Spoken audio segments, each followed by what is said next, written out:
Okay, today's topic is a really exciting one. As you can see, the highlighted week 15, December 11th today, economic development.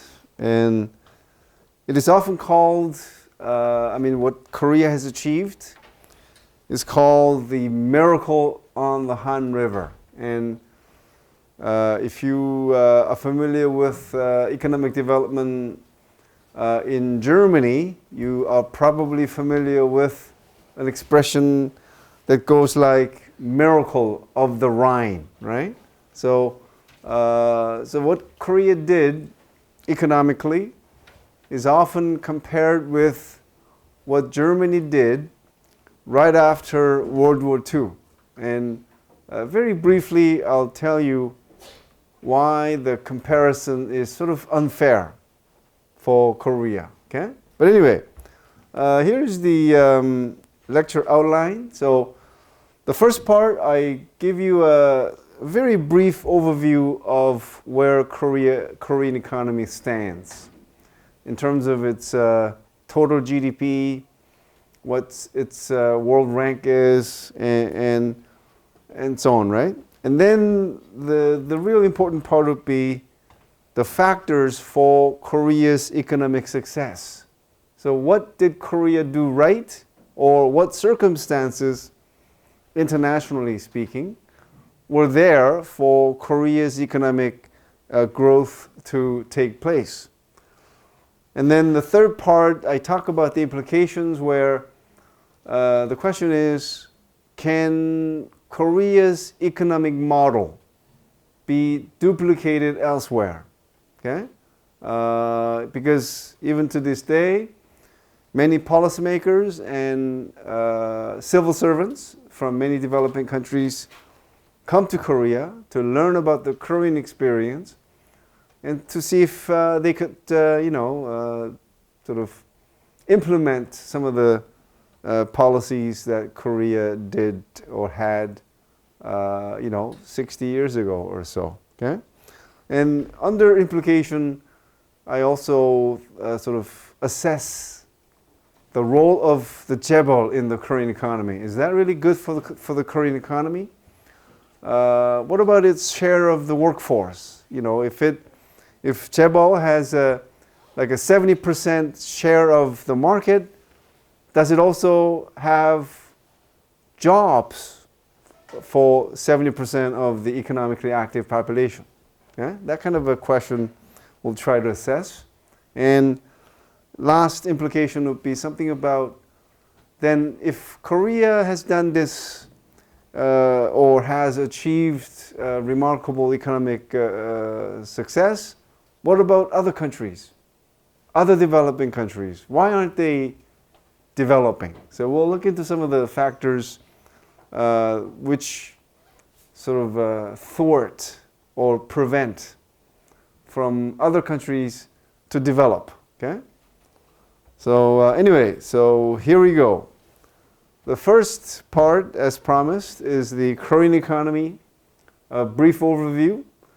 And I do believe that I sort of talked about this before, but I'm not this one, but next slide.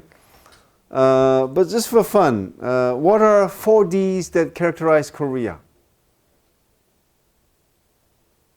Are you thinking? And keep this in mind. Think or sink. Okay? I guess this will stick with you, wouldn't it? Think or sink. Are you thinking or are you thinking? 4 Ds that characterize Korea. This is sort of a trivia. It's not really, well, maybe for fun I could just throw that in on your final exam, but yes. Development, thank you. 3 other Ds. Yes. Democracy, thank you. We have development, we have democracy, 2 more. It could be about the past too, not just about what's happening now, right? I think the next one would be really easy. Well, let's see what I have. Division, right? Korea and South Korea and North Korea. And dictatorship. So no longer dictatorship, but we did have that. Democracy or democratization and development. So you can see why I brought this up, because the focus of today's lecture is the last one, right? Development. And this is the one that I said will be sort of a repetition. Korea's total GDP in 2018 was $1.655 trillion. And again, that number itself may not mean much unless you sort of compare it to where Korea was some 65 years ago, 7 years ago. And so this is compared to the total GDP in 1953, Korea's GDP jumped by close to 1,300 times. Okay, 1,300 times. And so again, Korea has set a miracle in the history of world economics, because since World War II, can you name a country? I'm not talking about a city-state like Singapore. I'm talking about a full-fledged country with a sizable population that has become a developed country. I'm not talking about a country that was industrialized, but was devastated, but industrialized again. I'm talking about countries like Japan, Germany, okay? I'm talking about a country that it became a newly or sort of became a industrialized country for the first time ever in its history. Okay, and the only country out of like 200 countries that exist in the world, Korea has done that.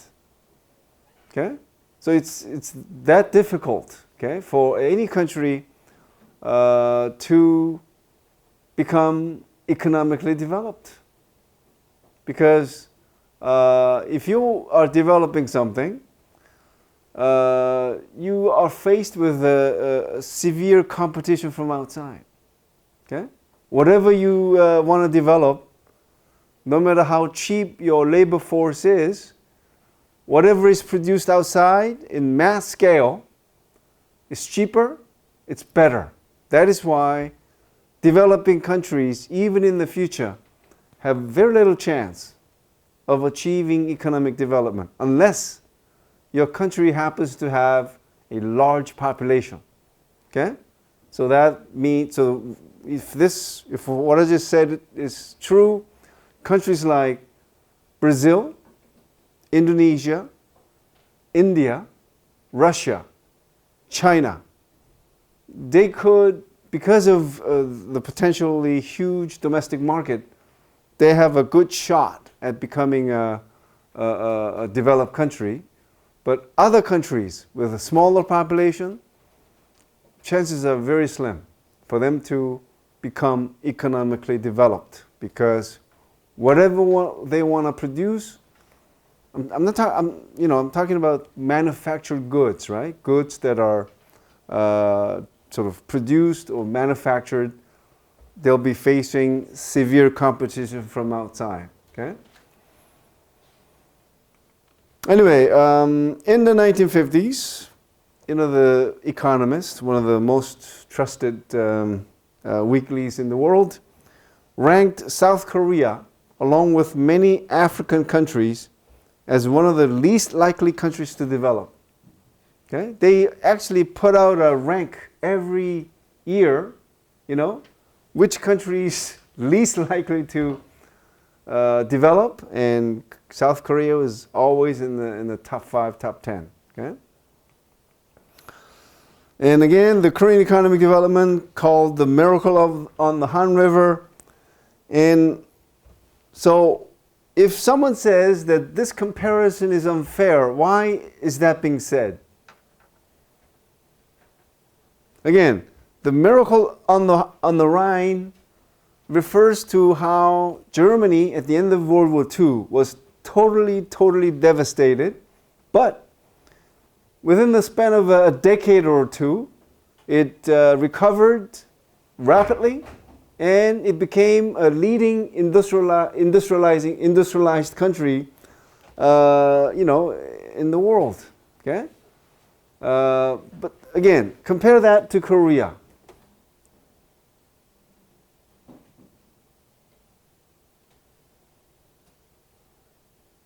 Both are a miracle, what happened in Korea and what happened in Germany.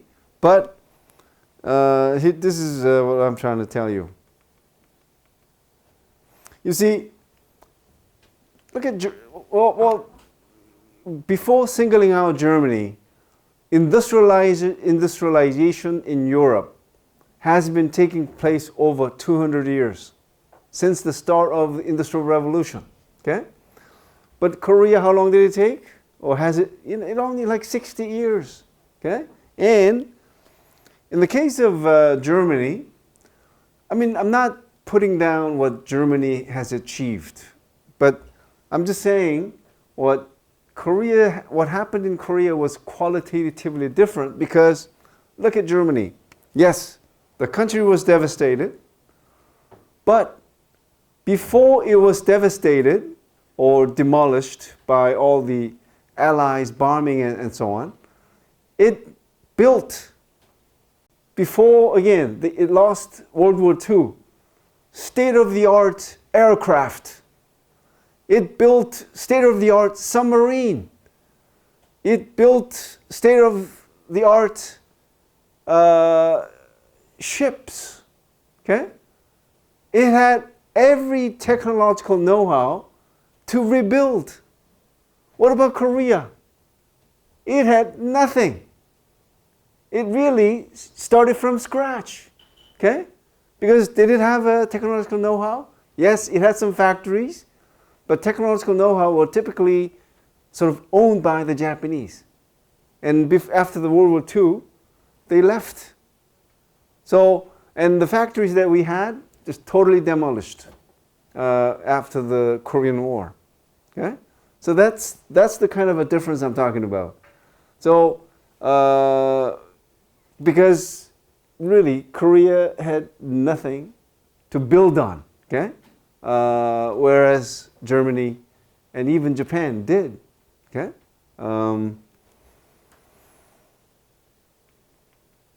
3050. Have I mentioned this before?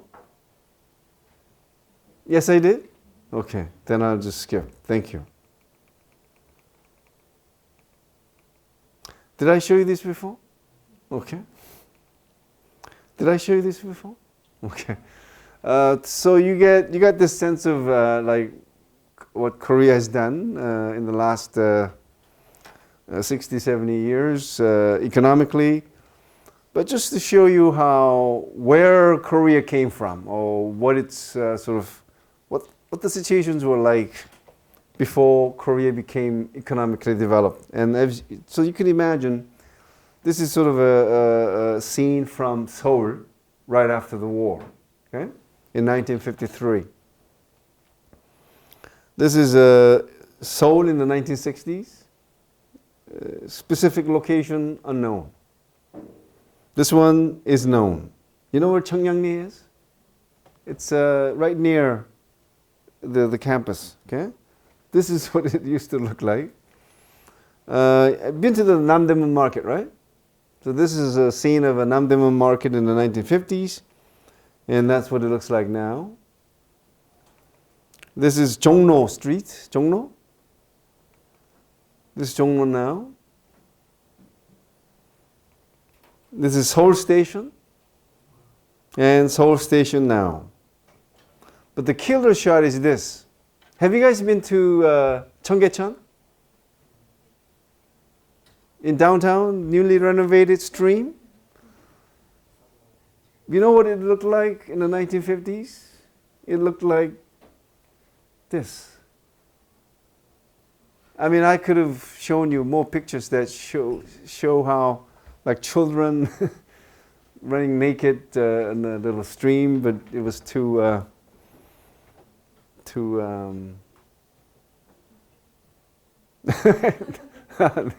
never mind. This exact same place looks like that now, right? The Cheonggyecheon right here. Okay? Is that, do you see that? This stream is right here. So I just wanted to show you sort of what transpired in Korea, like visually, right? To continue with some of the facts about Korean economy, Korea is a major exporter in the world economy.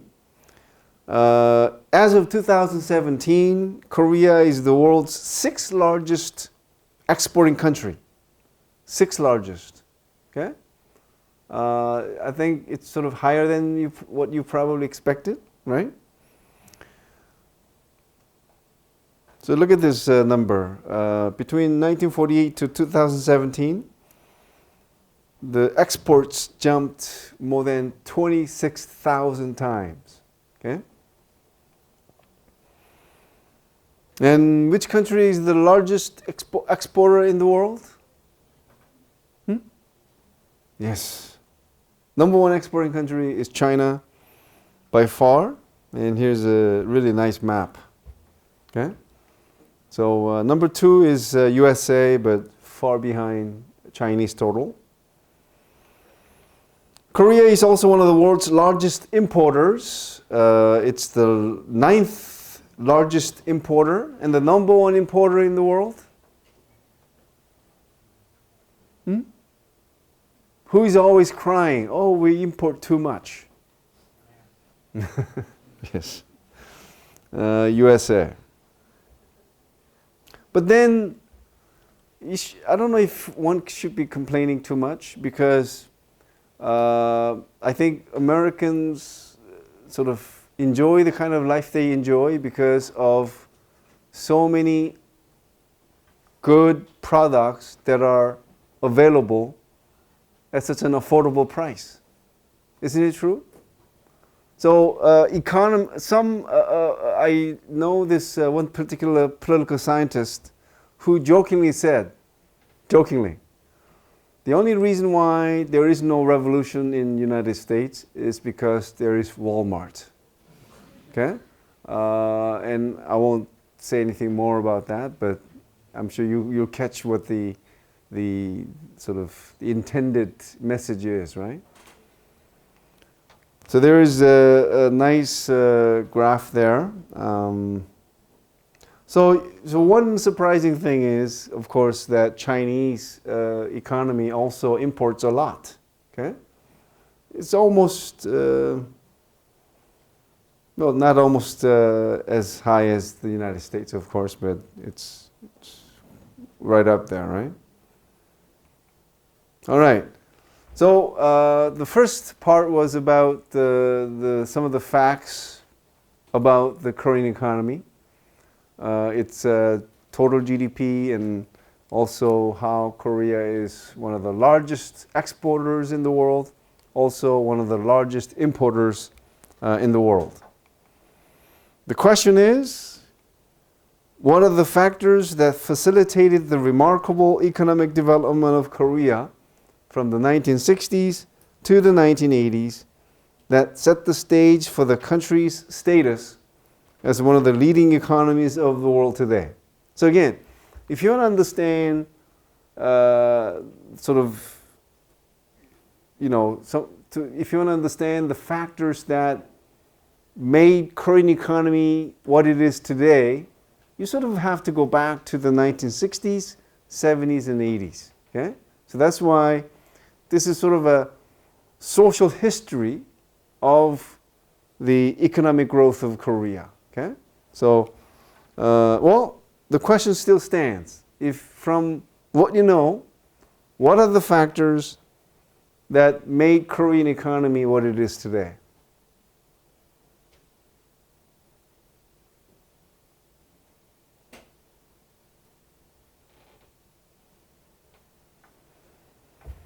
Yes. Maybe like conglomerates like large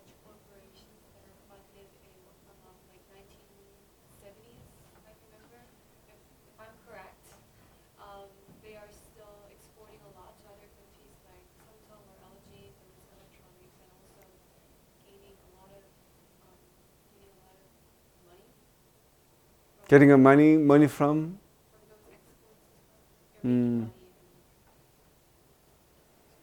So at the time, let's say 1960s and 70s, Samsung and LG were making like radios and let's say even television. Were they as good as Sony products or not? Well, I don't think so. Like I don't really know that deep because I wasn't even born then.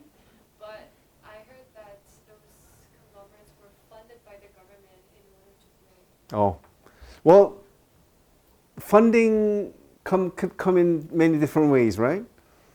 And it received the benefits in this ways. It got cheap loans, okay?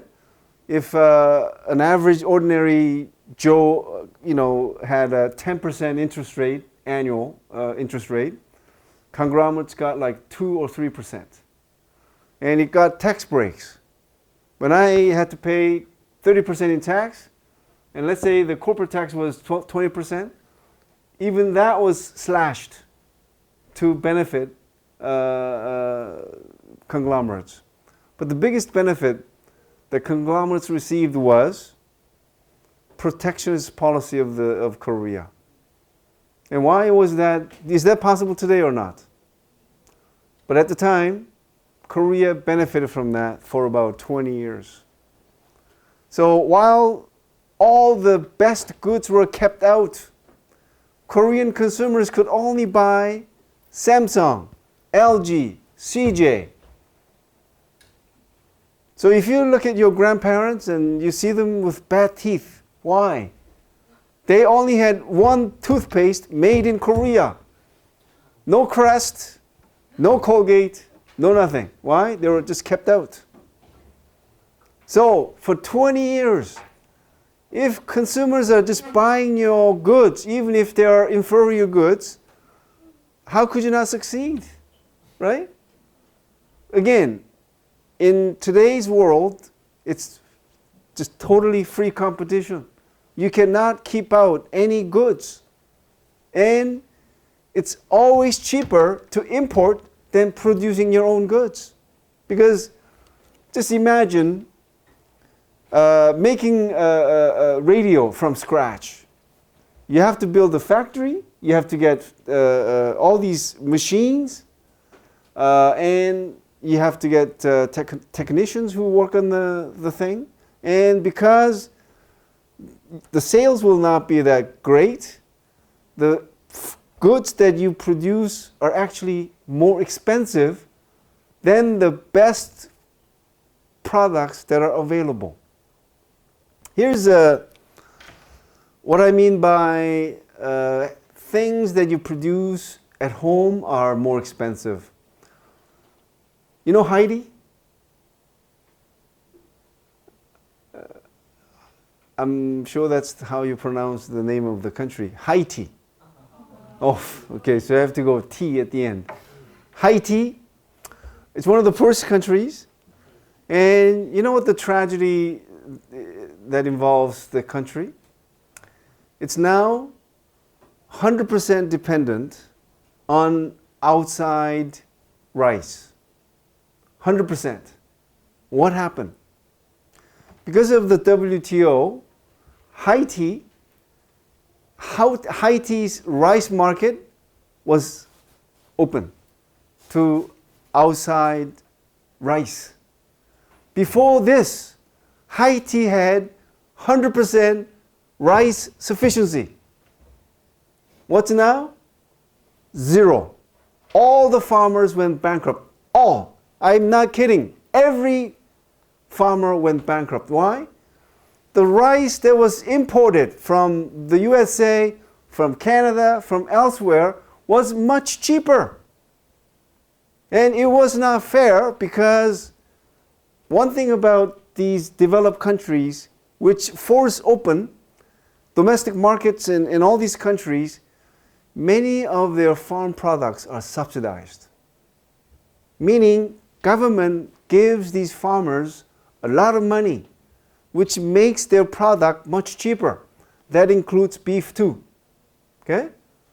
So, I don't know if that sort of ties into what I've been trying to tell you, but again, from the 1960s and 70s, the Korean government was allowed to uphold protectionist policy by the United States, and I'll tell you why, okay, a little bit later. Okay? For 20 years of this golden time, all the major conglomerates that you're familiar with, Samsung, LG, CJ, Hyundai, all benefited very, very much. Okay? And this golden time will never be available to other countries. With the WTO, it can never happen, right? And in those 20 years, again, Korean consumers were stuck with, at the time, inferior goods made by these Korean firms. But those 20 years, again, gave these firms monopolies in Korea, and that made Samsung, Hyundai, LG what they are today. Okay? So it's a remarkable sort of a history there, what happened. Okay? So, and I'll give you more detailed story a little bit later. Okay? What else? Yes? Maybe individual efforts, people going overseas, such as women going to Germany as a nurse. Well, they did, but whether that amounted to large amount of money that helped Korean economic growth, sort of questionable, but an interesting point. Okay? Did you have anything else to add to that?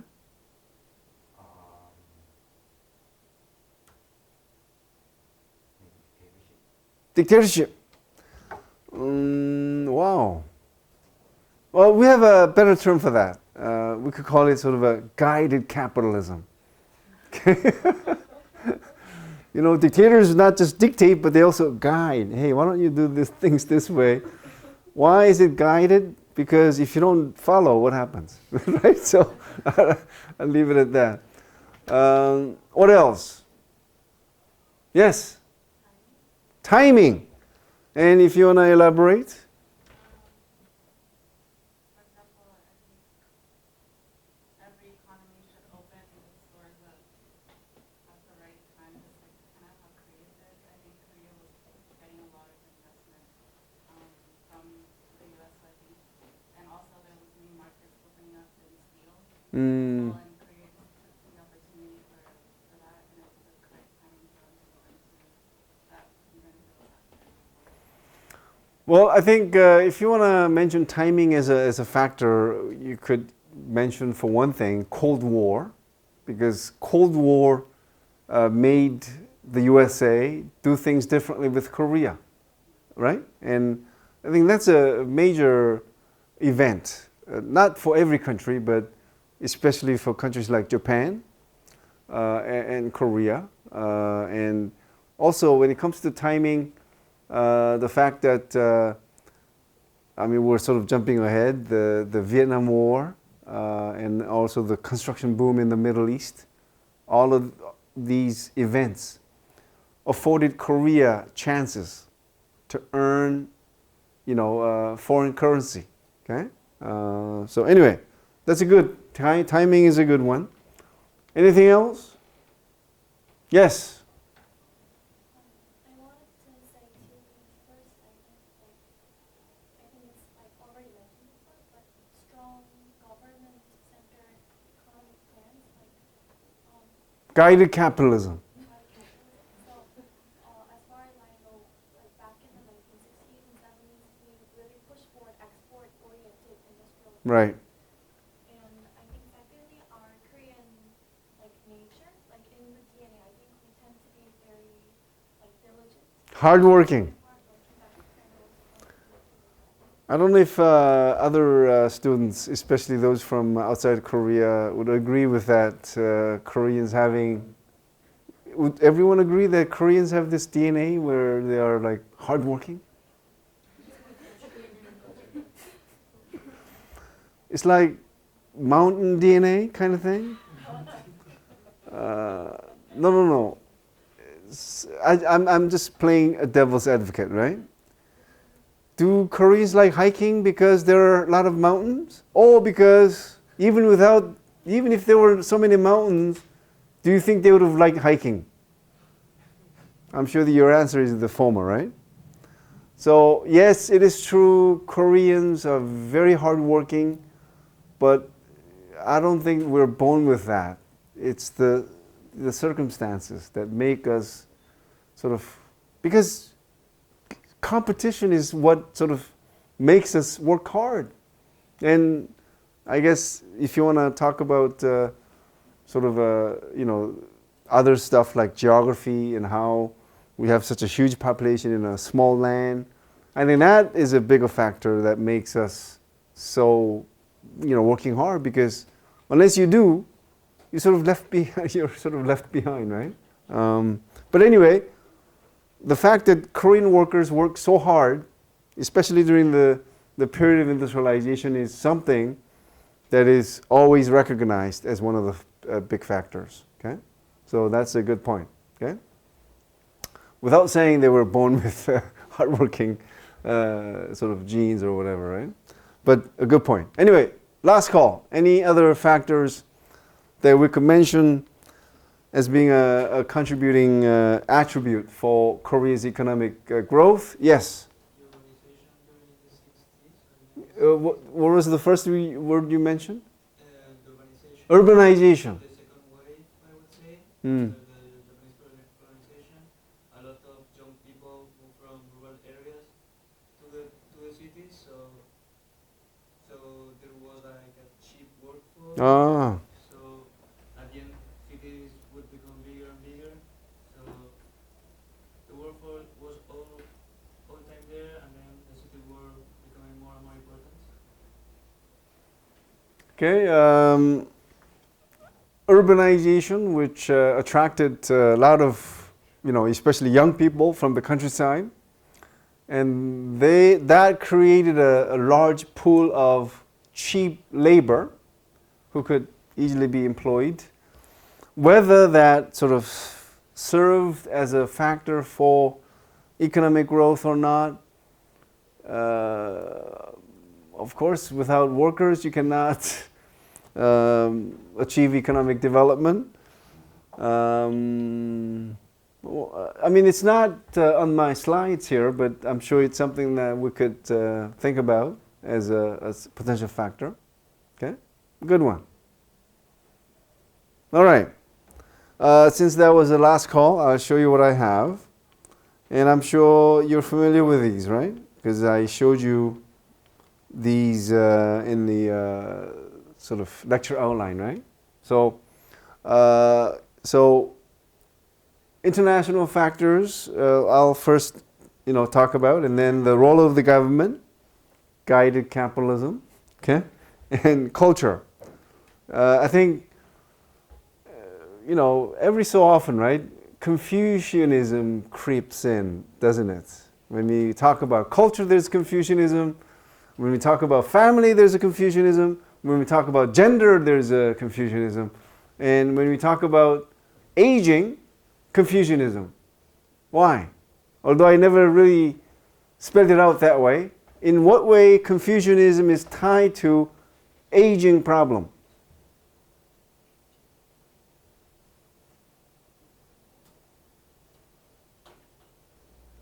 Maybe that's another good question.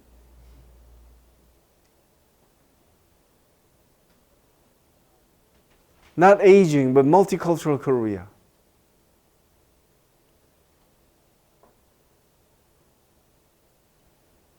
How is Confucianism sort of related to this phenomenon that is gripping Korea, which is increasing multicultural sort of ethnicity or ethnicity in Korea? It has to do with a large number of abortions we had, which will bring in more migrant brides. And why did we have so many abortions? Female fetuses? Son preference of Confucianism. Okay? So So even when it comes to economic development, we have Confucianism. So I think about 70% of what we talk about in this course have something to do with Confucianism. Okay, so I just wanted to draw your attention to that. Okay, so these are the factors, and I'll talk about these in order. International factors. First is what is called colonial development. Okay? And there is no academic consensus on whether the influence of the Japanese rule was positive or negative for the economic development of Korea. Okay? But there are two camps. One is called orthodox, nationalist. Second, revisionist. Okay? It sounds difficult. I think if you're like me, whenever I hear like orthodox view, I go, wow, scary. I mean, the term orthodox itself is, I guess, orthodox. Anyway, the orthodox interpretation on colonial development is this. So, in a nutshell, the orthodox or nationalist historians argue that what happened in Korea during the Japanese colonial period, talking about 1910 to 1945, whatever Japan did was for its own good. It was never for developing Korea per se. I mean, if it built roads, it was to transport goods that it was, the country was taking back home. If it built railroads, same thing. If it offered primary, elementary education to Koreans, it was not because they wanted to educate Koreans, but they wanted to train Koreans at least to an elementary level to learn to read and write, to be better workers. Okay? So, and they also argue that, life wasn't really much better for Koreans during the Japanese colonial period. So, in a nutshell, nothing much happened. That's what the orthodox nationalist historians say. Okay?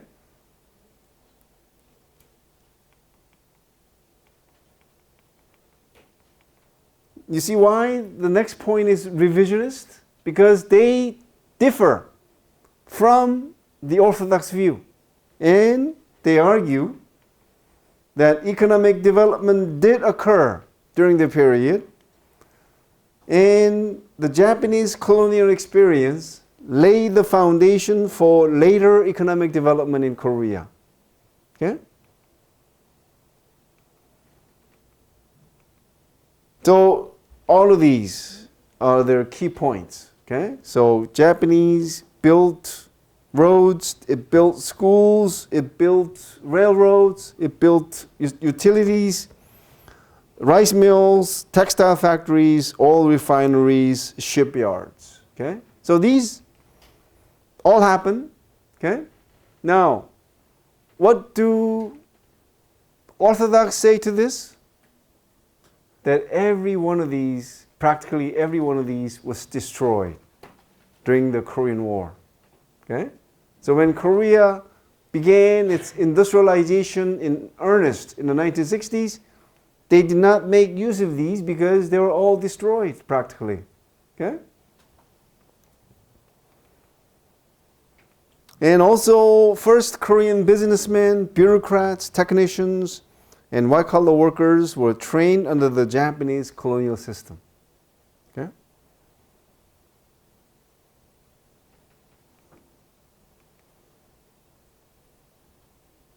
So, the revisionists argue that Japanese colonialism laid the foundations for a late transformation of the Korean economy. Your thoughts? Who is correct in your view?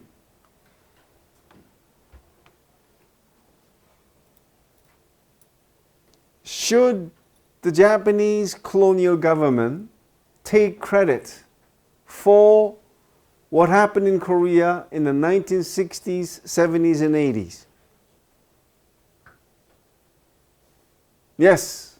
I think that's a bit of a stretch to say that they should take credits for what happened, but I do think that the infrastructure created, etc., was used by Korea then after in the 1960s. Even though they were destroyed, I don't think everything was destroyed. practically. You know, when war happens, what do? They strategically destroy shipyards, factories, roads, railroads, right? So yes, you're right. Not every piece of road and, you know, not everything was destroyed. So that's a point. But was there still that maybe this foundation of knowledge, as in, oh, we can build a new school, there used to be school here, we can build a new school here. So I think sort of, you know, sort of modern ideas, you know, as this point says up here, right? So because Japan ruled in Korea for like 36 years, so in those years, of course, there must have been something that the Koreans learned from, right? From the Japanese, right? Like the, so I guess, I don't know if you could quantify this, you know, whether Japanese contributed 10%, 20%, 30% to the later economic development. But yes, it is safe to say, you know, you cannot say there was no input from the Japanese, right, to Korea's later economic development. But yes. I agree with that. I'm not trying to valorize Japanese colonialism, but before the colonialism period, like at the very beginning of the 1900s and before that, I think Korea had a lot more protectionist strategies in the diplomacy and also in development as well.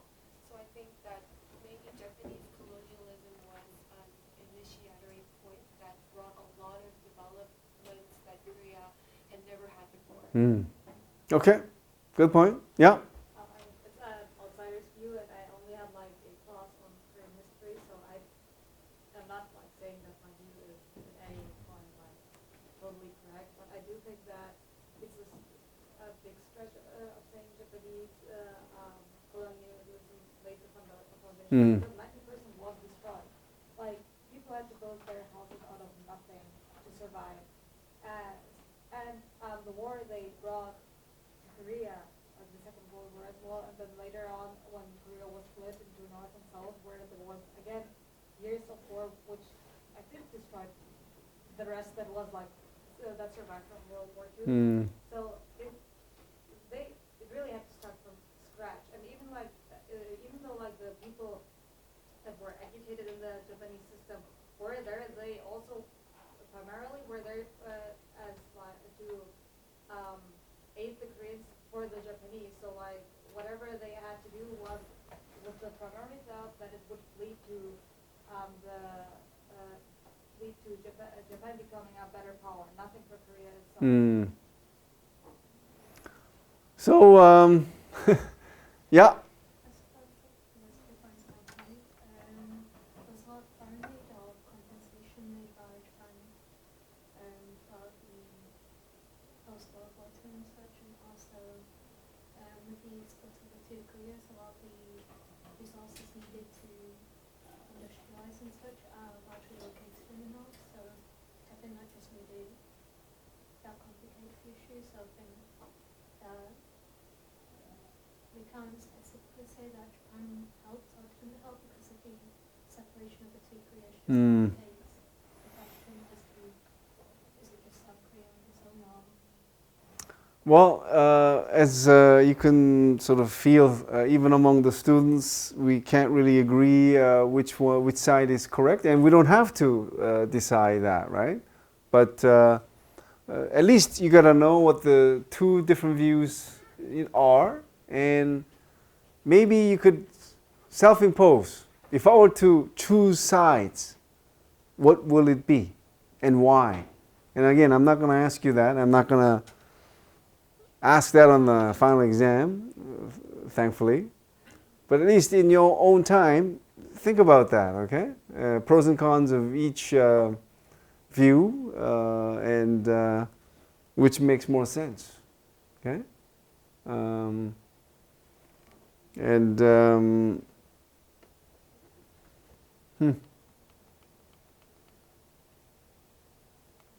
So one criticism that we can say about the revisionist is that it doesn't give enough credit to Koreans' initiative, their own hard work, their own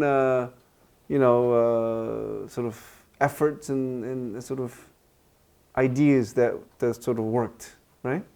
But anyway, we're going to come back to the Japanese input because there's a second time where Japan helped Korea do industrialize. So we'll take a break after this one, okay? The second international factor, okay? So international factors continued. Second international factor is U.S. aid from 1946 to the mid-1970s. Between 1946 and 1976, in 30 years, the U.S. supplied some $12.6 billion in assistance. And economic assistance was slightly less than half of the total. Okay, the other half was military assistance. And I jokingly say that this was the best investment that the U.S. ever made anywhere in the world. Why am I saying that?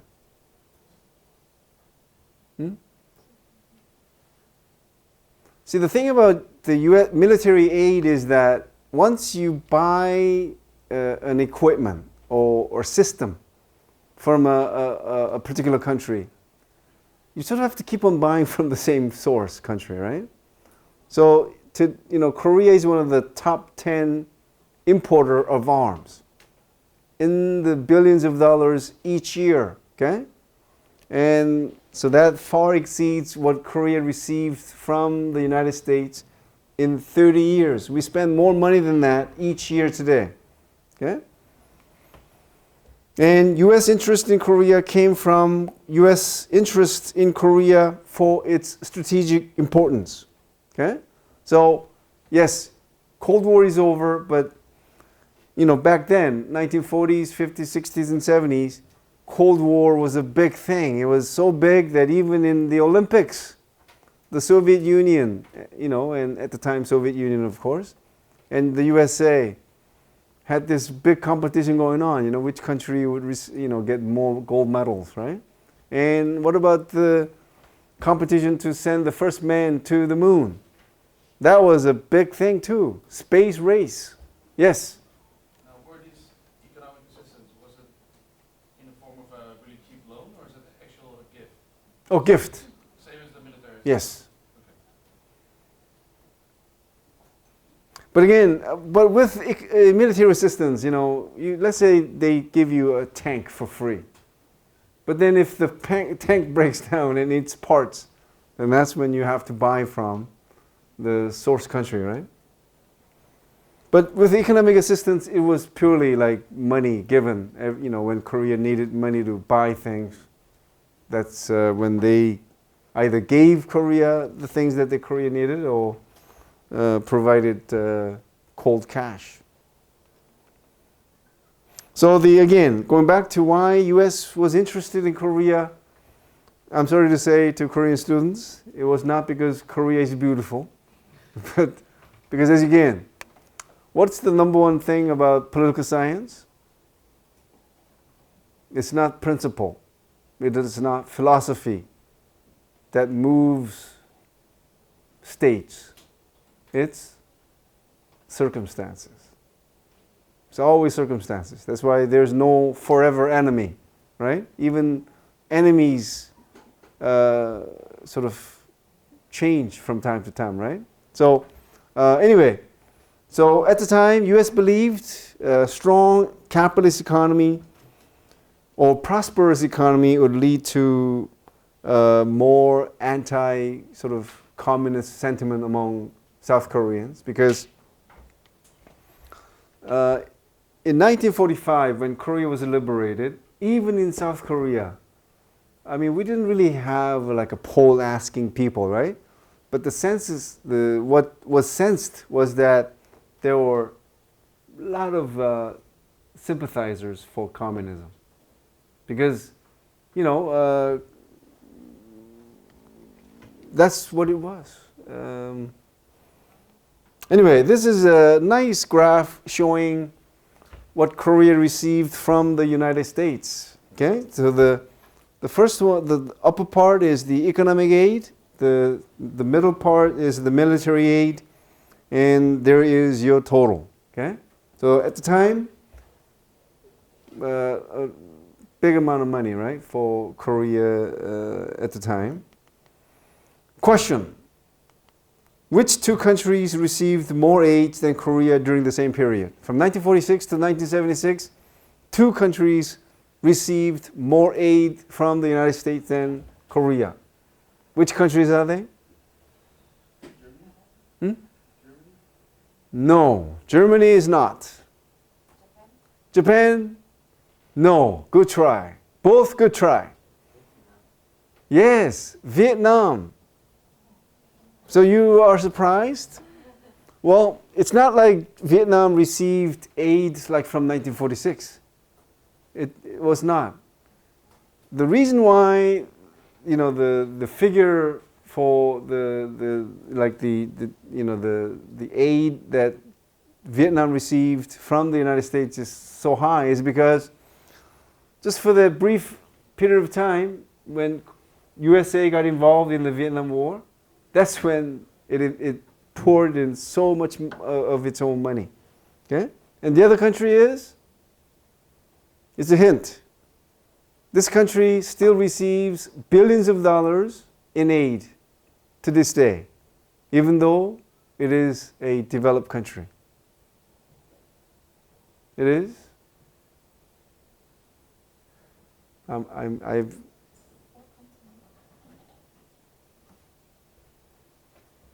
to think of an ally for the USA. Developed.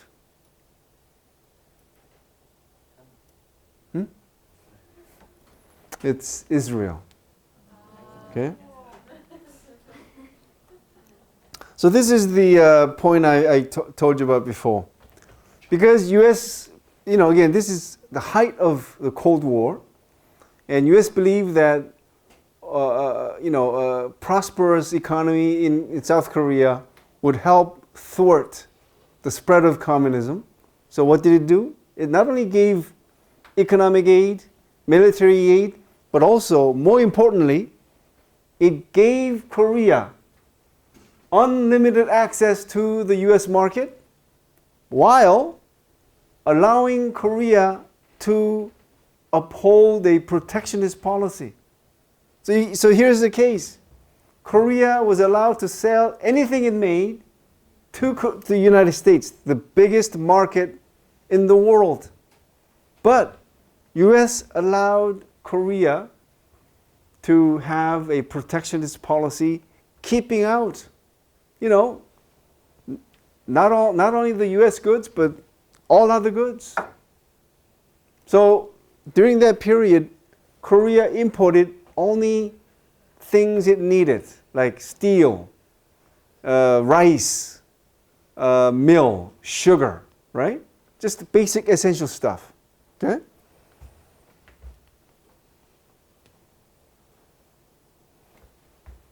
So US, you know, allowed this to happen because it believed that it was necessary at the time.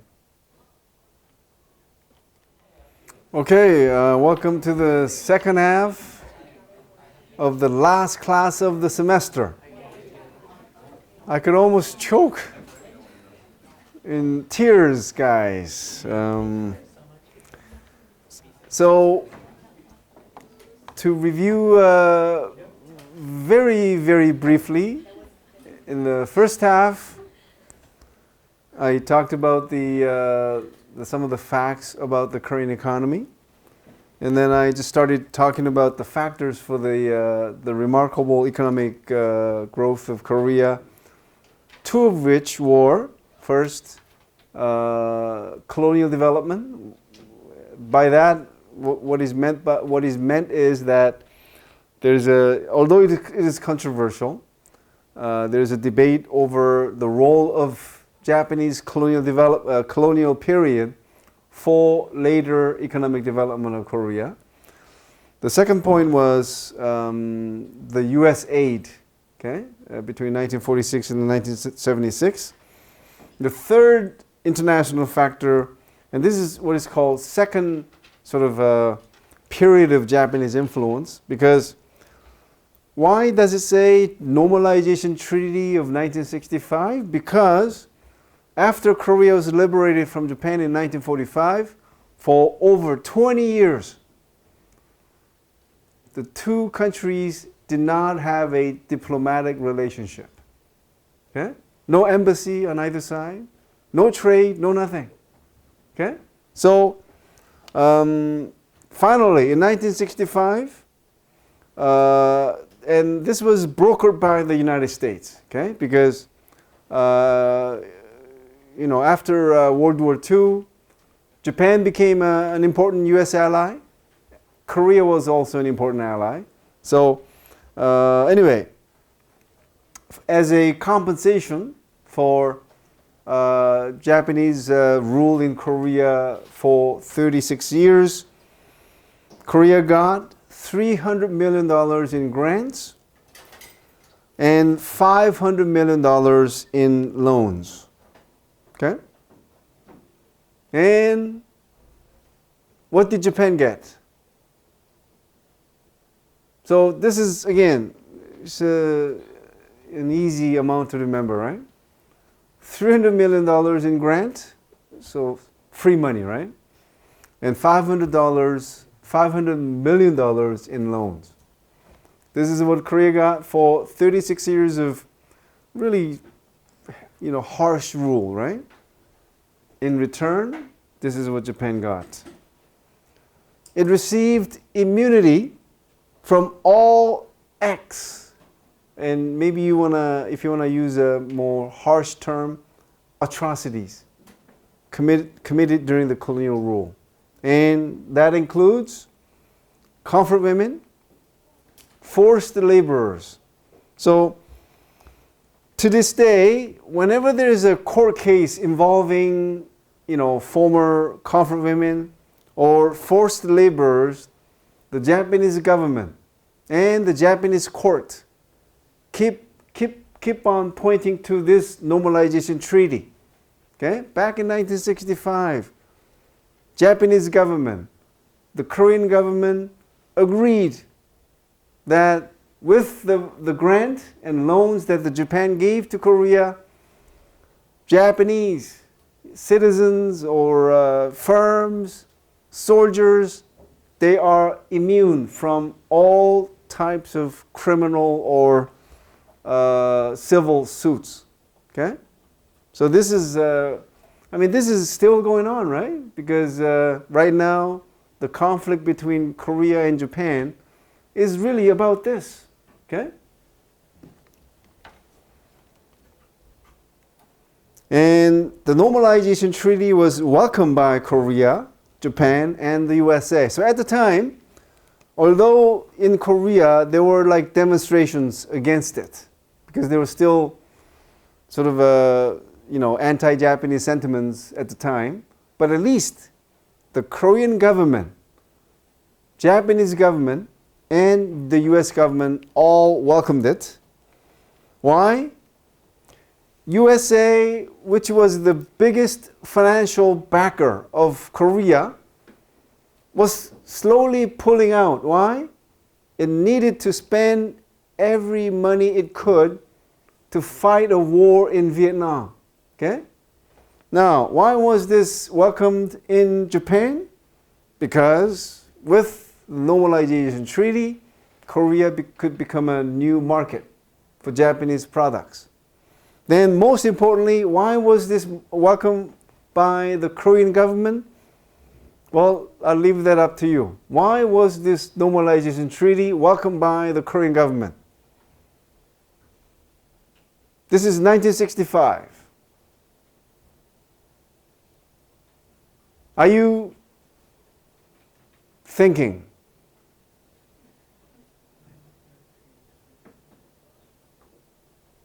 No answer?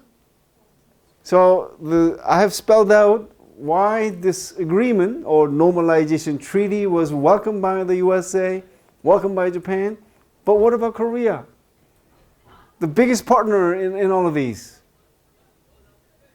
1965. And it just began industrialization. And to have the industrialization, yes. Also, besides the economic benefit for Korea, it's also a big export market, Japan. So that's a big benefit for them, why they would want this treaty. So Japan would be like a big market for Korean goods. Right, which was... Well, again, the time is key point here, 1965. And at the time, Korea was not really exporting. It was doing more what is called import substitution. You know what that is? When you are a developing country, what do you do? You import most of the stuff that you use. But if you want to industrialize or become more self-sufficient, you produce at least some of the minor stuff that you could make on your own, right? So in order to do whatever that is. So you see, in order to develop your economy, what do you need? You need mullah, you need money, right? Because for Korea, it needed to buy all these equipments to build factories, right? To manufacture goods. And where do you get the money? It didn't have any money, right? So the kind of money that it got was not enough. And it received some from the United States, but it was definitely not enough. So $800 million at the time, including grants and loans, was really, really a big amount of money at the time, okay?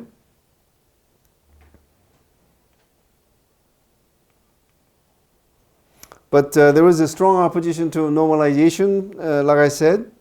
Why? One of the reasons was, for how long Japan occupied the Philippines? 4 years.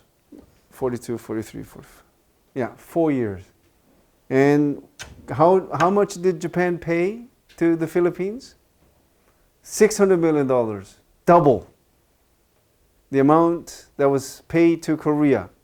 Although Japan ruled in Korea for 36 years. And I won't say why. And this is what even Korean historians just say this. It was a bad treaty because of this. But it is missing out a very important information. And you know what that is? I won't tell you. Look this up. Would you? When historians sometimes intentionally leave out essential information, this is how you could be misled to believe something. And that's what historians do sometimes. And what am I leaving out about this? Why do you think Japan paid the Philippines that much more money? And I'll just say this. During that short period of time, there was a serious massacre. And that you can look up. Okay? Between the mid-1960s and the end of the 1970s, Japan became one of the top trading partners with South Korea and the number one investor in Korea. Okay? The fourth international factor is the Vietnam War. Okay? U.S. pressured and enticed Korea with economic rewards to send troops to fight in the Vietnam War. And the US equipped, trained, and paid for all the Korean forces in Vietnam.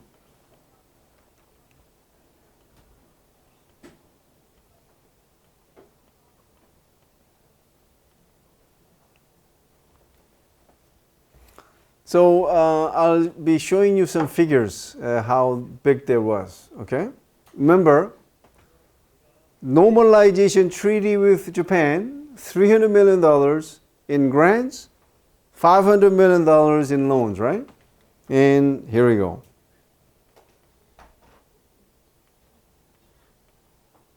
So this is a sort of a background history, background story to why U.S. wanted to sort of have other countries get involved in the Vietnam War, because at the time, U.S. was criticized for meddling in a war that it had nothing to do with.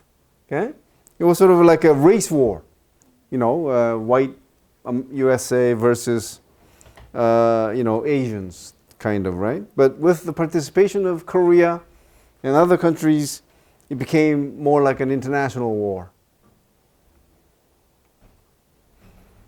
I have some visual images which show that when they were sent off to Vietnam, there was like a parade, okay? They were like treated as heroes who were fighting against communism, right?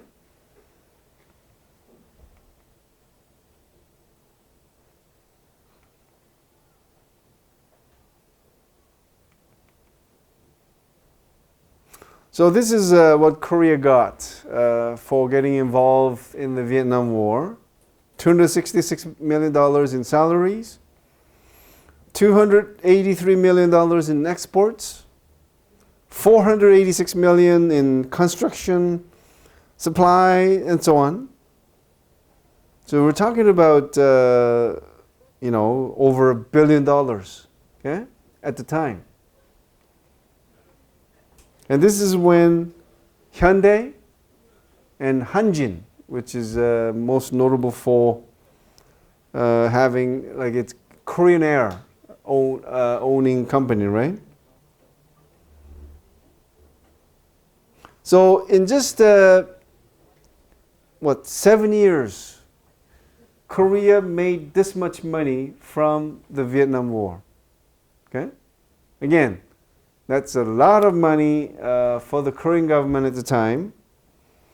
And you could see how it amounted to 7% of GDP, 90% of foreign earnings, and so on.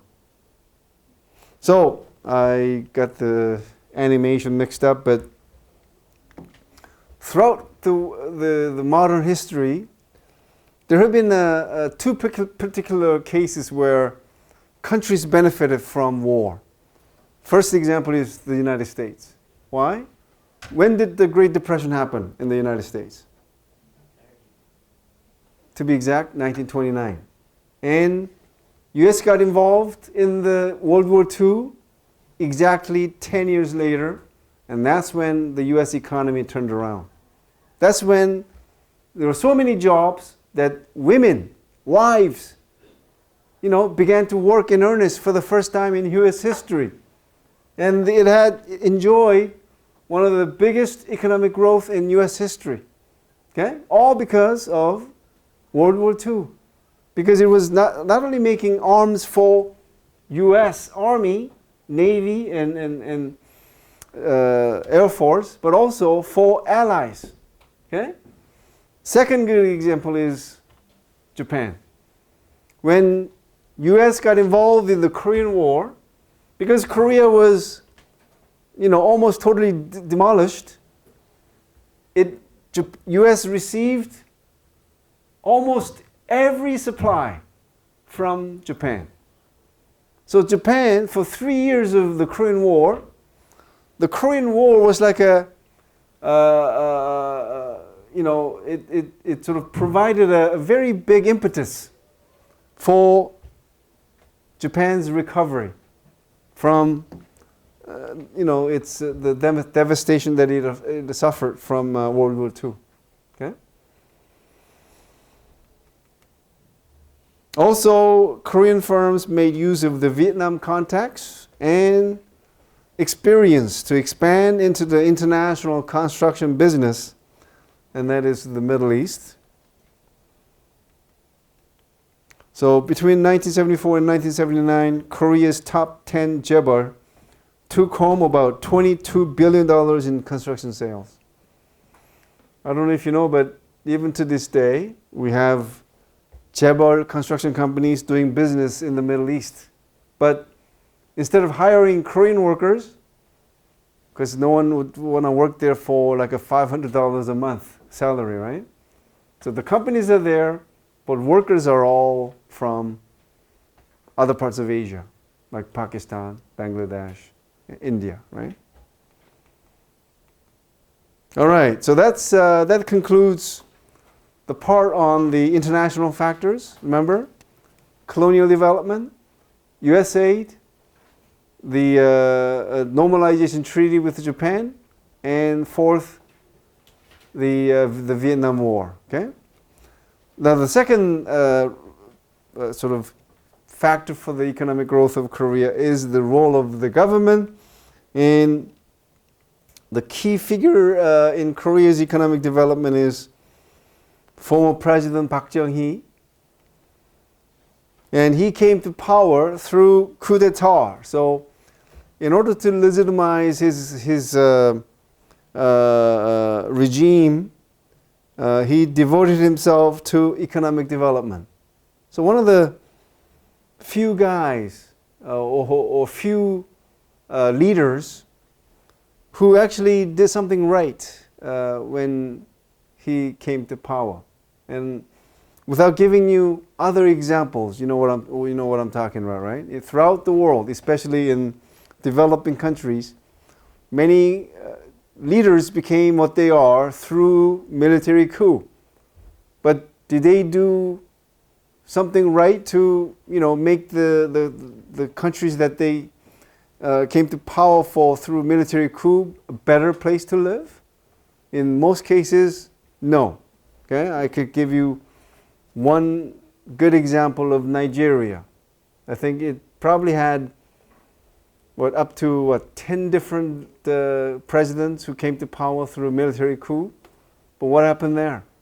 It's still one of the poorest countries because these leaders didn't do what Park Chung-hee did, to be blunt and to say it in a sweeping generalization fashion. That's him right here. Just kidding. It's right here. Okay? If you're the top man, you sit. Okay? That's why chairman, right? Korean economy was, and to a large extent still is, state-led, state-dominant, rather than market-led and driven economy. So, if you want to talk about the representative example of, market-led and driven economy, the United States. But again, there is not a single country in the history and today where there is a complete separation between government and economy. Okay? There's always interconnection. Okay? So it's a matter of degree. When we say state-led, state-dominant, this also does not mean that the economy is 100% run by the government. It's just that the government plays a more heavy-handed role than in more market-led economy like the United States. So even in the United States, government does play a role in the economy. Okay? So again, it's a matter of degree. Okay? So we say Korea Incorporated.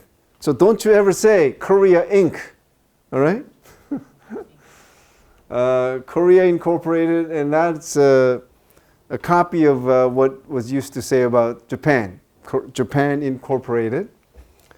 And here it is, guided capitalism. Okay? And what is guided capitalism? It's a close liaison. I can never really pronounce this right. Liaison. There you go. Thank you. Promoted a close liaison between government and business, okay?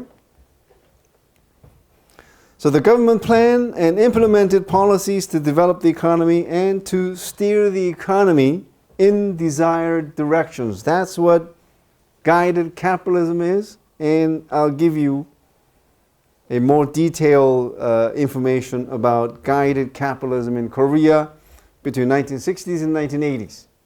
Okay? Yes?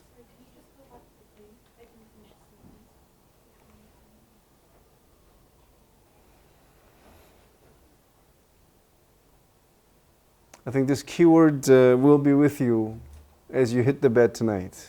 Guided capitalism. Okay? Korea Inc. Japan Inc. Okay? So, what it is, so I have about, up to not maybe 7 or 8 key points regarding to guided capitalism in Korea. So there are things that the Korean government did that really worked well for Korea at the time. One is the government selected export-oriented industries for development. Okay? And what do we mean by here? So so every major, not every, but most of the major conglomerates that you know, SK, POSCO, CJ, Samsung, LG, they were all selected by the government, okay, because they were willing to do what government was telling them to do, okay, to develop certain industries that the government felt was needed for the Korean economy to grow, okay. Second was, so again, it upheld protectionist policy, but it was sort of designed sort of to protect certain industries, okay? So, like electronics, it's one of the key areas which the government made sure that no foreign competition came into Korea, okay?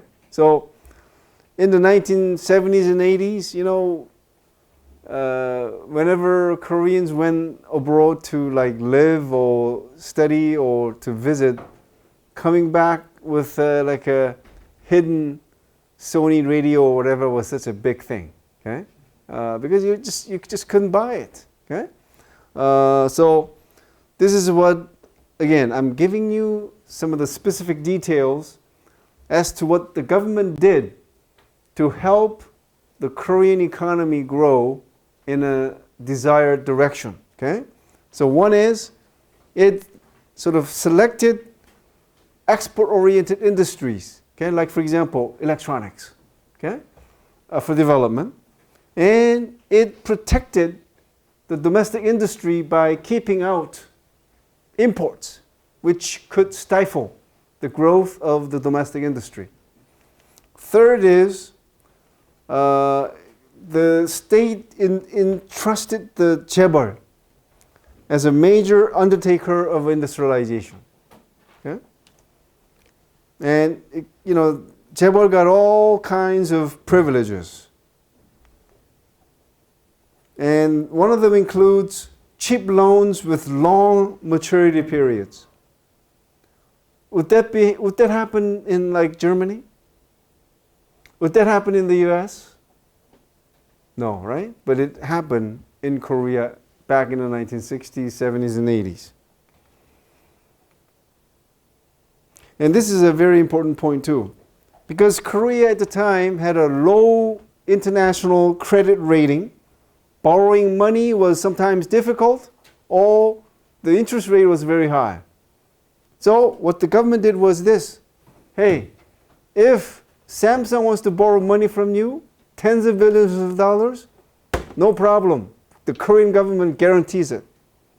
Does the US ever do that? Does Germany ever do that? No. So that's another example of guided capitalism. Okay? It not only guides, but it really helps. Okay? Charged lower tax rates to selected industries. And I would say all the chaebol received lower tax rates.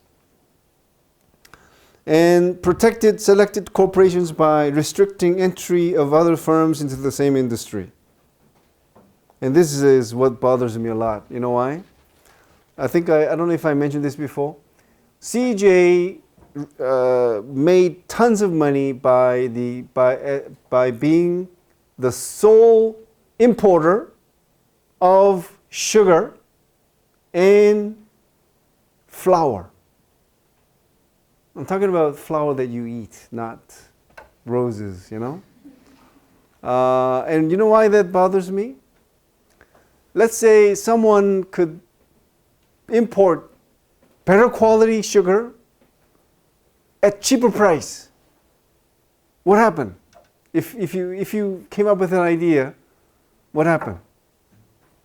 The government did not give you permission because of this.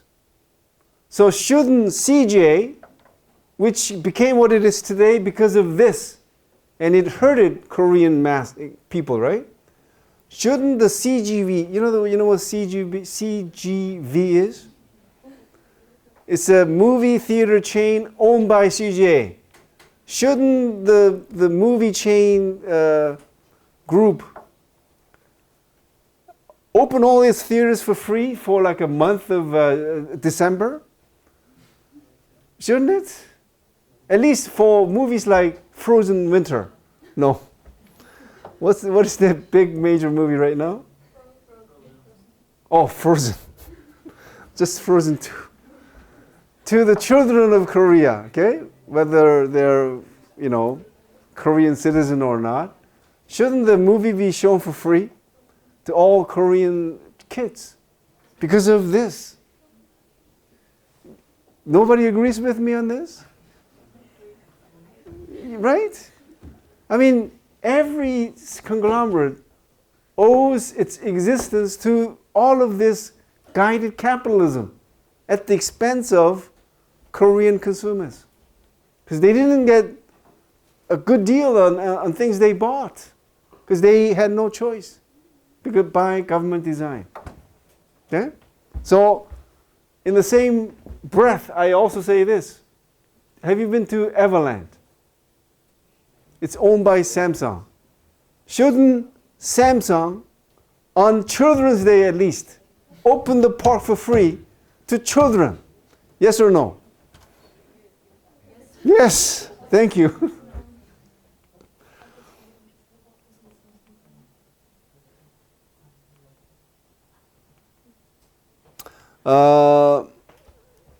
So this is another big thing, right? It repressed organized labor because at the time, Korea's competitiveness was in price.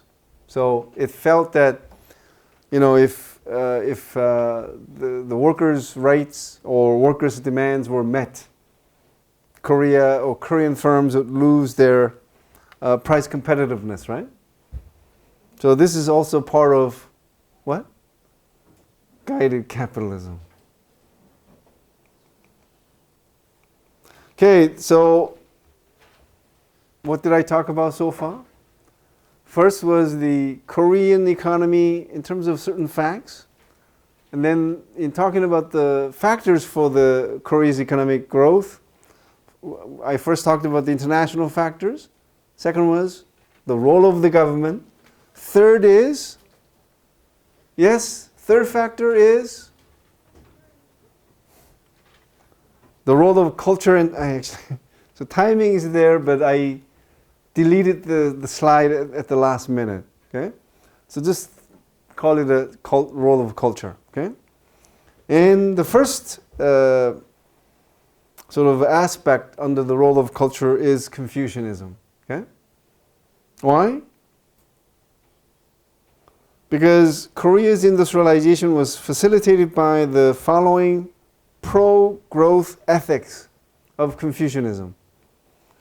education. So, because Koreans always prized education, even before Korea became industrialized, because their zeal for education was so high, even a factory worker, they had no problem reading or writing. Okay, and so education played a role.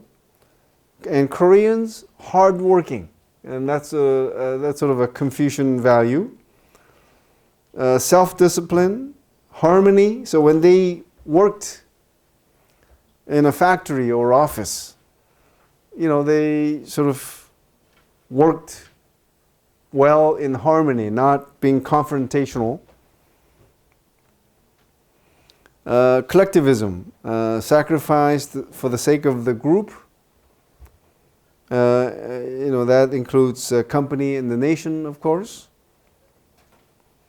Loyalty. So when you work for a company, you became very loyal to your workplace. So you would work really hard. Okay? The second aspect of Korean culture contributing to the economic growth of Korea is strong work ethic of Korean workers. They're hardworking again, they're well educated, easily trainable, and they endured low pay and poor working conditions, which facilitated Korea's cost competitiveness in the international market.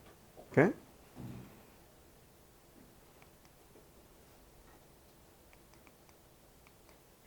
The third, and this is something that is rather interesting. Do you think this sort of makes a difference in sort of an economic growth of a country? You may be shaking your head, right? How could that be a factor?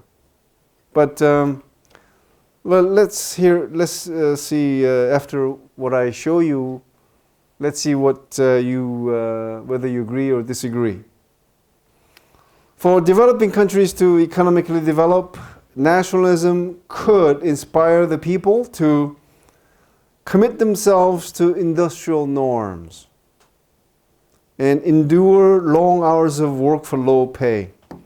Now, you take 9 to 5 or beginning your school day at 9 o'clock for granted, but did you know that it is very, very closely tied and by design to the work schedule of the capitalist system? Okay? So, imagine back in 1950s, 1960s, Koreans are used to 9 to 5 work norms, or were they all farmers who got up whenever they wanted and who worked whenever they wanted? What was the case? So how do you convince them that working at a factory is good for you? That's where nationalism comes in, you see. To convince them that you have to make this sacrifice, make this change, so that your country becomes stronger, so that you no longer get attacked by North Korea, that you have something to eat. Because starvation and hunger has been a part of Korean life from time immemorial. Our population may have been smaller in the antiquity, but then there were constant floods, droughts. So, you look at the history of Korea, recorded history, there was never enough food for everyone. Okay? That is why people typically ate 1 or 2 meals a day. You think 3 meals a day was a normal thing? No. So that is, if your grandmother still tells you to eat a lot at a meal, that's because we had never enough food to eat.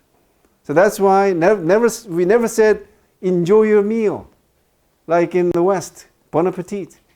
For us, it was always, eat a lot. Okay? We still say that, right? Although the sort of younger generation does say, enjoy your meal, right? But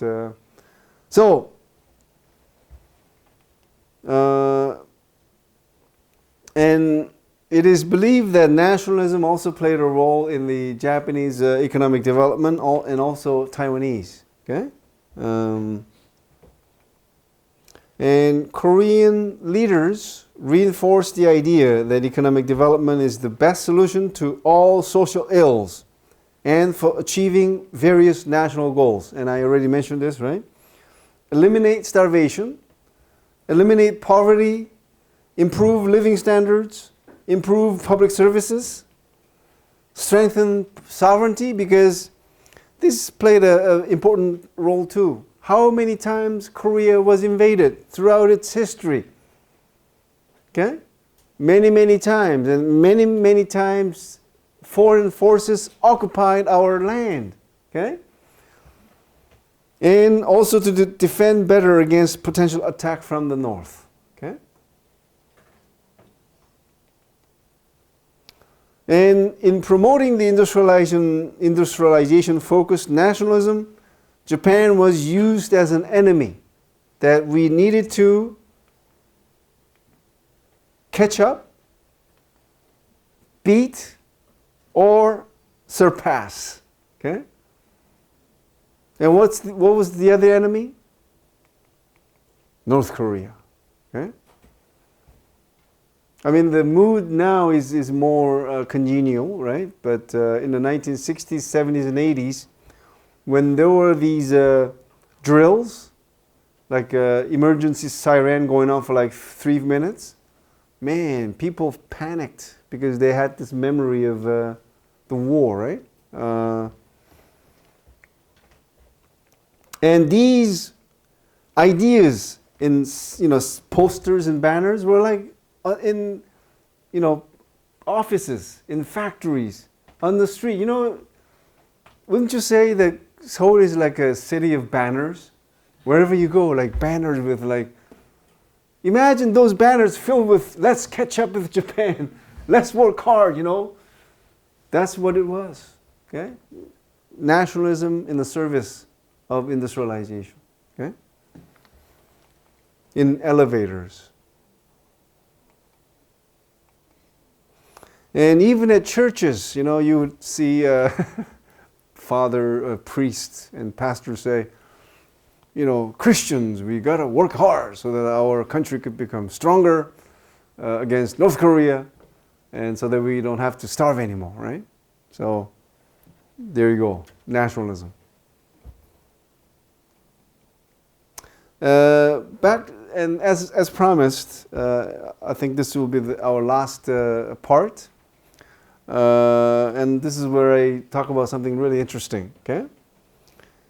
So Korea is the only country, except the city-states of Singapore and Hong Kong, to have achieved a truly meaningful economic development since the end of World War II. Think about this, and whether you agree or disagree, you could decide on your own. Okay. But this is a very strong argument, okay? But think about it. And that's why, again, policymakers all over the world, from developing countries, come to Korea to learn about the Korean experience and whether any of what Korea did right could be emulated in their countries. So the question is the relevance of Korean economic success to developing countries. The question is, can Korea's economic success story be duplicated elsewhere today? And I'll skip right to the next point, because could this be on your final exam? I'm just asking. Okay? So you have all the information to make your own assessment. Yes or no? This is a free giveaway, isn't it? Right? if this does appear in the final exam. Next is, so again, if you saw developing countries in many parts of Asia and many parts of Africa, it was understandable because lack of knowledge. Okay? But why do we still have poor countries? I don't know if you have thought about this question. Don't they know what they have to do? Anyway, if you have time, pick up a book by Paul Collier, and it's called The Bottom Billion: Why the Poorest Countries Are Failing and What Can Be Done About It. And this is it. Bottom billion used to refer to the poorest people in the world. 70% of these bottom billion are found in Africa, Haiti, Haiti. Haiti. Haiti. Someone is fooling around with my pronunciation here. I think the safest one to say is Haiti, right?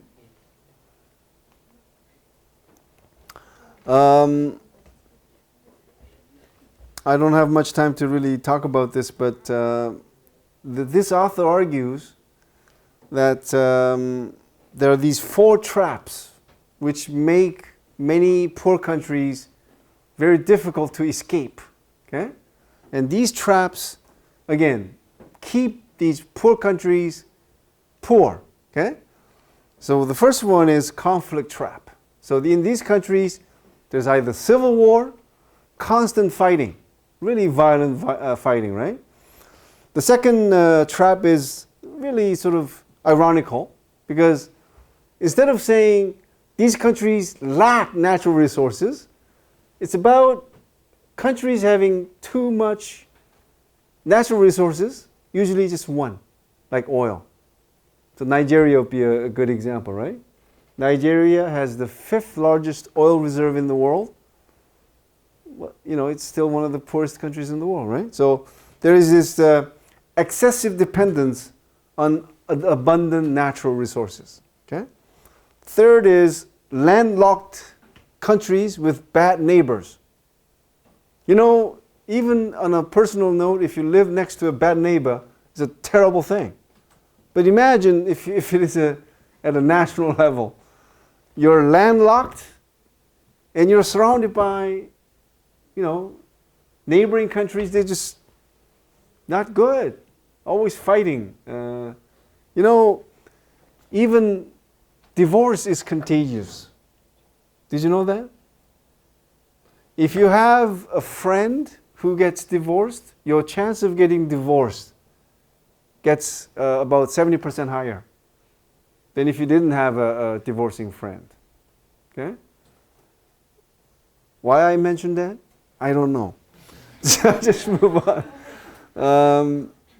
The 4th trap is bad governance trap. So this is about leadership. Okay? If you have everything and yet you have a bad leader or incompetent leader, it'll lead to lack of development, of course. Okay? All right. I think I'll skip this, okay, due to the lack of time.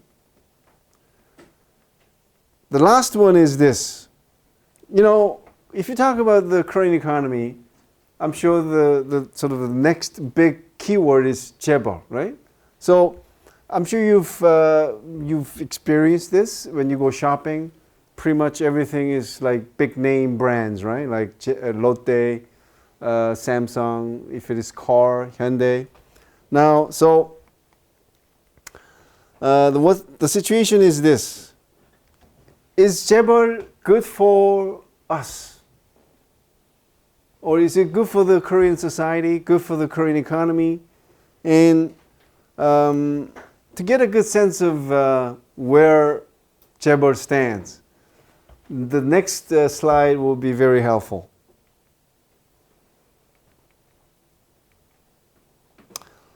So, in terms of total sales in Korea, what do you think is the share of the top 30 So when I say top 31, that's pretty much every sort of a conglomerate that you know. Okay? And so what do you think is the market share of these top 31 conglomerates and their subsidiaries? Roughly. 4/5. And it is, let's say it is 4/5. What is their share of employment, you think? 2/5. Keep that in mind. 4/5 of total sales being handled by top 31 conglomerates and their subsidiaries. And 40% of all the employees in Korea working for top 31 conglomerates and conglomerates. I mean, even that is not a good thing, right? But look at this, and I hope you rethink about your 재벌 mentality. And when I say 재벌 mentality, what am I saying? Every Korean has a 재벌 mentality. Why? They think 재벌 products are better. They want to work for 재벌 companies, while 재벌 is killing everything. And what do I mean by this? Here we go.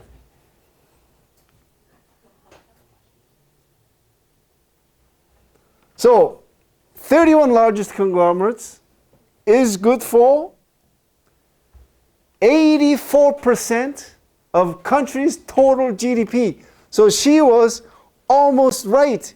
84%. So again, Koreans, you have 재벌 mentality. And it's very toxic. And it's poisonous. Why am I saying this very strong word? Is this. Keep this in mind. What number again? 84. And their share of employment is, don't make me cry, it's only some 12%. Now, should you still have 재벌 mentality? Why is 재벌 bad? Because it kills competition. Because you don't want to buy non-재벌 good. Because you buy everything that is 재벌. So you got to make an effort, okay, to buy competition goods.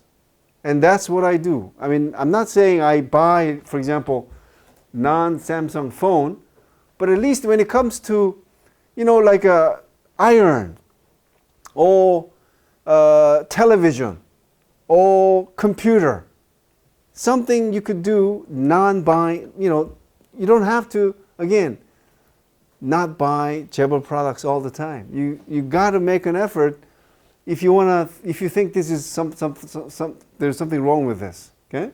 Yes. Why is such a low employment rate such a bad thing? Can you also not argue that they are very efficient with the labor, so maybe other companies? No, I mean, if it is just a matter of being efficient, I shouldn't have an issue with that. Okay? It's just that without being a monopoly, when you have this sort of a loyal consumers who have this idea that 재벌 makes the best products, then, you know, the good thing about capitalism is competition, right? So if we had more companies competing against 재벌, it creates more jobs. But when there is a competition, 재벌 makes an effort to kill the competition. And if you're a startup like entrepreneur or what do you call the venture capitalist, you don't invest in anything that challenges big conglomerates because they're just too big. So overall, the impact is not as good as you think. Okay? Yes, we have world recognized brand names like LG and Samsung, but at the same time, it's killing competition and potential competition. And you ask people who made products that competed against 재벌, they really bleed bloody tears, because even if they made good products, consumers just do not buy them because they have this 재벌 mentality, and every so often their newly developed technology was taken. Sort of, instead of their new technology being bought by the 재벌, they actually developed something similar and just killed the competition. There have been many, many, many reported cases like that. Yes? Can we also say that the low employment rate is bad because when you work for a big company like Samsung, you get a lot of benefits, like a Samsung apartment with the top-notch electronics. You get like a lot of welfare for when you Apartment is like what happened a long time ago, not anymore. Okay, not anymore. Yes, right. Okay. But don't they still get a lot of like? I mean, welfare it does. They do offer, one of the best fringe benefits. Also, relatively higher salary, not by much, but the most desired jobs are jobs at publicly owned companies, right? That's like we call it. What's this in English? 신의 직장. Like. The publicly owned corporations are called jobs of God. That's literal translation, right? But next to that would be, of course, the public servants, and then jobs at big conglomerates, right? But again, if you value competition, I think having conglomerates is really not as good as what you think, because it does kill competition and also potential competition. Okay, and having competition means more jobs. Okay, but competition is just not there, right? Yes. Oh, can I just say one thing? Because I have to say goodbye. All right, students at Beijing University, it was fun to have you guys. Good luck with everything you do. Bye for now.